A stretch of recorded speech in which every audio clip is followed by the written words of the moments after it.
Good afternoon. I am Mary Ann Wood with Missouri State University Office of Public Affairs, one of the nonpartisan organizations that make up the Informed Voter Coalition. Today we are interviewing candidates for Springfield City Council General Seat A. Candidates are Heather Hardinger and Eric Pauley. Each candidate will be interviewed individually and asked the same questions. They will have 1 minute to introduce themselves and 2 minutes to respond to each question. Joining me now is Heather Hardinger. Thank you very much for joining us. Would you please introduce yourself and tell us why you have decided to run for this position? You have 1 minute. Thank you. So I'm Heather Hardinger. I was elected in 2021 to General Seat A, and in my spare time, I also work at Cox Health. I'm the Director of Consumer Experience there, and I lead patient experience efforts for the health system. And I'm running for City Council for re-election because I believe in the future of Springfield, and I want to continue building on the momentum that we've created to make our city work for everyone.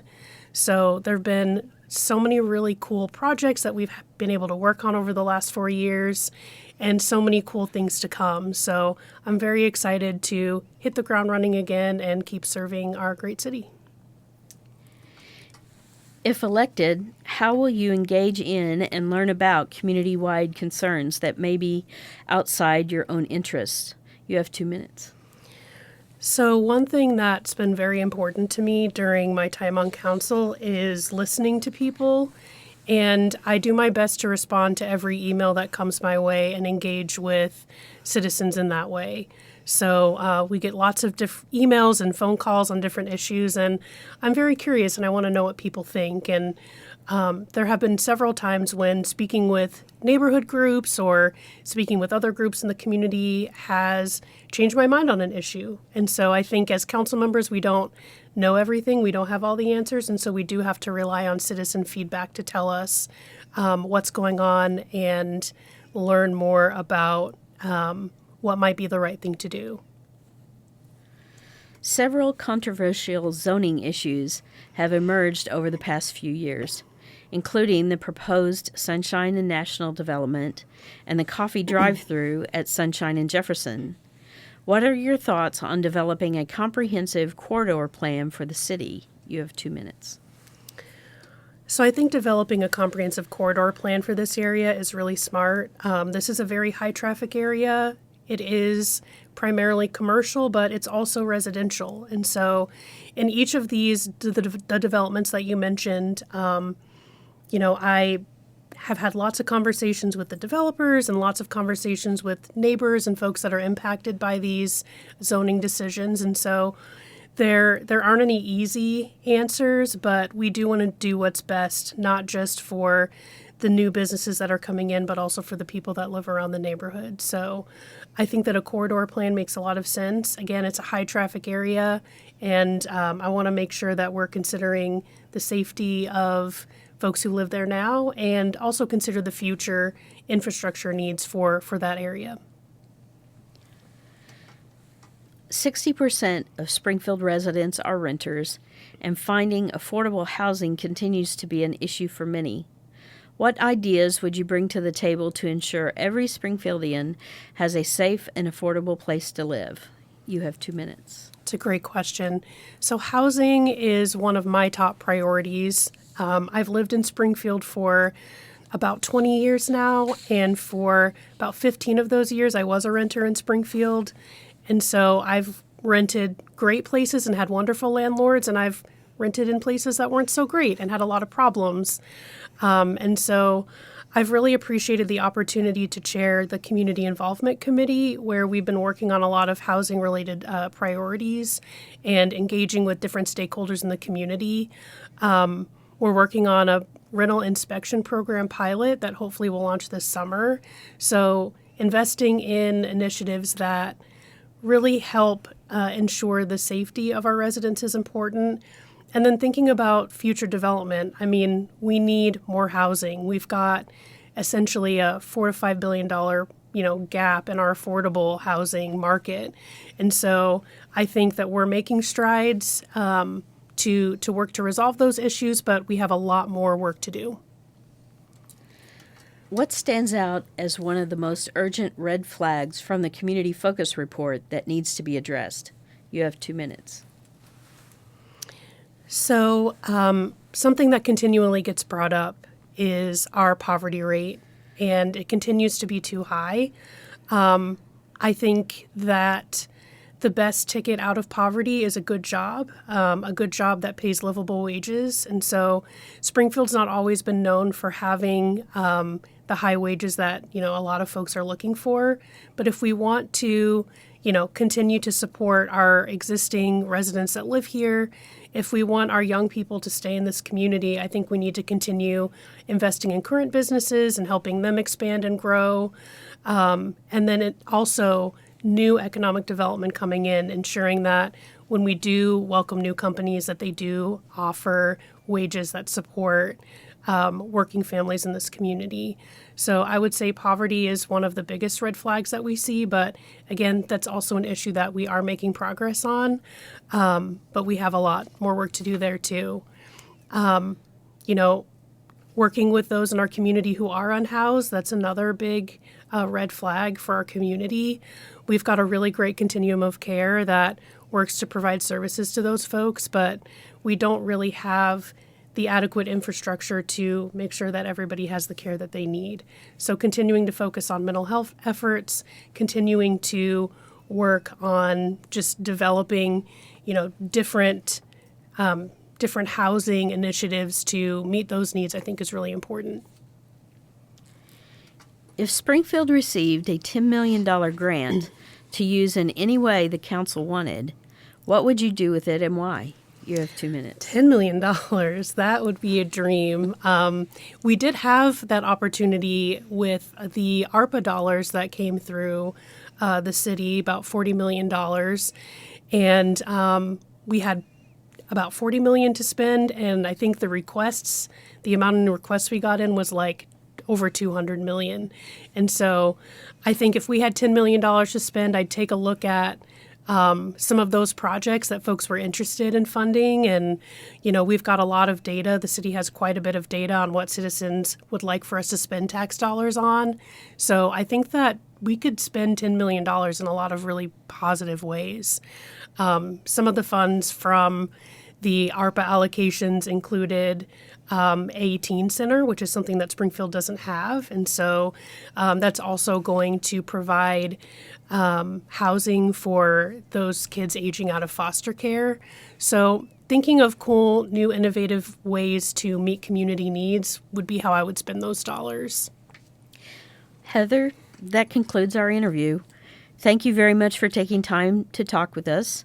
I've been speaking with Heather Hardinger, who is the candidate for Springfield City Council General Seat A. If you are just joining us, we are talking to candidates running for Springfield City Council General Seat A. Joining me now is Eric Polly. Thank you very much for joining us. Would you please introduce yourself and tell us why you decided to run for this position? You have 1 minute. Thank you for having me here today. The reason that I'm running, I got involved with community engagement about 10 years ago to the level that I am now. I joined the neighborhood association in the neighborhood that I lived in. I was then elected up to the president position, which I held proudly for 6 years. After that, then I got appointed to Springfield's Planning and Zoning Commission. So looking at all these different levels of community involvement, it just made sense that the city council position was the possible next position to take a look at. Additionally, my family has been very involved with the city of Springfield for over 150 years. My grandfather built a lot of what we still see in the city of Springfield, and why he was very good at masonry and woodwork. I don't have those skills, but I do have the skills to build community. If elected, how will you engage in and learn about community-wide concerns that might be outside of your own interests? You have 2 minutes to answer.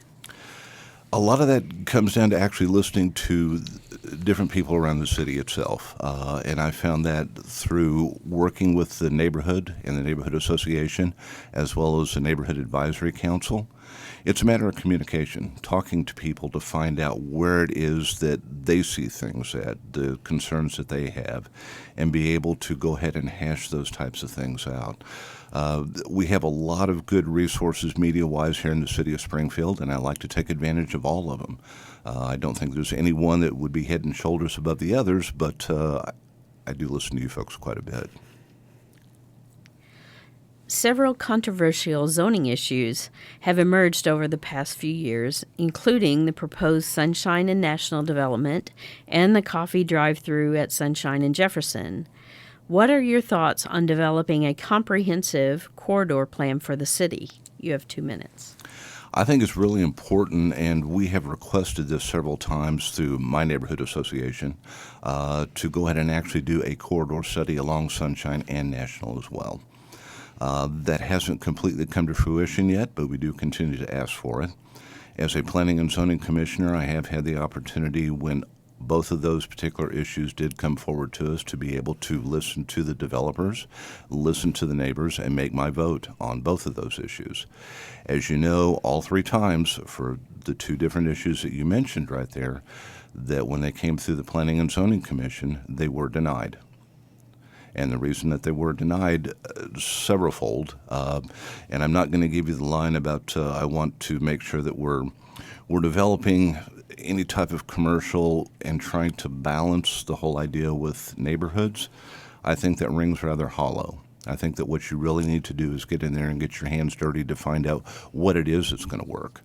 And looking at these 2 different proposals that came before us at that time, I didn't see where that was something that was going to be an improvement for the neighborhoods and particularly the city of Springfield. I saw it as being very detrimental. So my vote on those all 3 times was a no vote. It was a declined vote. 60% of Springfield residents are renters, and finding affordable housing continues to be an issue for many. What ideas would you bring to the table to ensure every Springfieldian has a safe and affordable place to live? You have 2 minutes to answer. You know, housing really does cover a wide gambit, anywhere from those that are unhoused currently to those that are renting and do not have any type of rental inspection that goes on to those that want to actually move into an owner-occupied, that they do want to own that property themselves. We do have some different areas here in the city and some different groups that are working on some things that Restore SGF, I think, is a wonderful idea. The Drew Lewis Foundation and what they're doing over on North Broadway, I also think is wonderful. These are small steps in the right direction.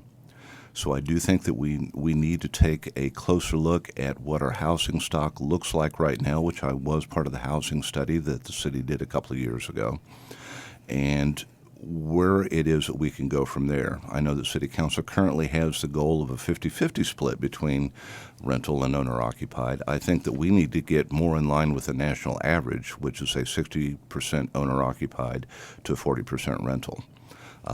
And in order to do that, we do have many properties that are available out there that unfortunately have been allowed to fall into disrepair.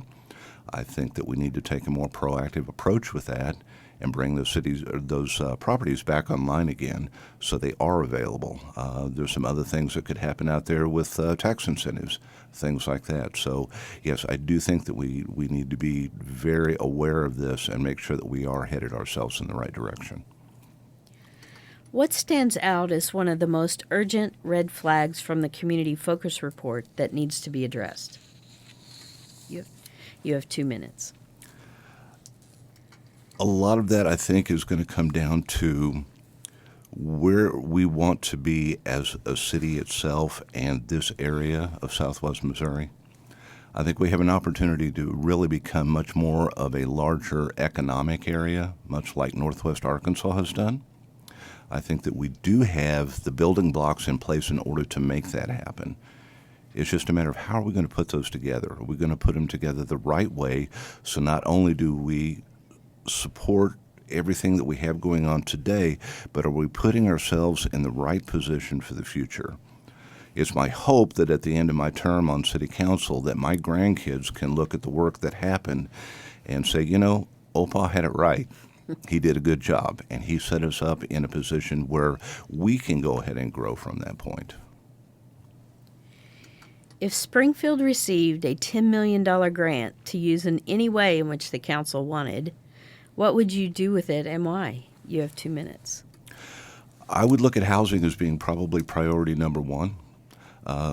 At this point, there are some opportunities, and I'll use this as an example, that with Jarrett Junior High School, we know that at some point in probably the not-too-distant future, that particular piece of property is no longer going to be used as a school. And with that particular piece of property, the way that it's structured right now, if we were to go ahead and allow that to become some type of rental or owner-occupied, where we had a variety of different people that were able to rent in there. You could do student housing as part of it. You could do low-income housing as part of it. You could do, high rental places as part of it. The thing is, you do not want to segregate people once they get into a development like that. You want people mixed together. Studies have shown over and over again that when you have people that understand financial markets and how those things work, and they're able to become neighbors and work and know their neighbors that may not understand the financial markets quite as well, it raises those boats up. So everybody does so much better that way. Eric, that concludes our interview. Thank you very much for taking time to talk with us. I've been speaking with Eric Pauley, who is a candidate for Springfield City Council, General Seat A. This concludes our interviews with candidates for Springfield City Council, General Seat A. I am Mary Ann Wood with Missouri State University, Office of Public Affairs. Thank you for joining us. The election is Tuesday, April the 8th. We hope you continue to research the candidates to see how their values and positions align with yours. On April 8th, exercise your right to vote. If you have questions about where or how to vote or the status of your voter registration, please contact your county clerk's office. This program was pre-recorded and will be posted on Coalition websites and social media platforms after today's broadcast. No part of the audio or video may be reproduced or transmitted in any form or by any means, electronic or mechanical, without the written permission of the copyright holder, League of Women Voters of Southwest Missouri.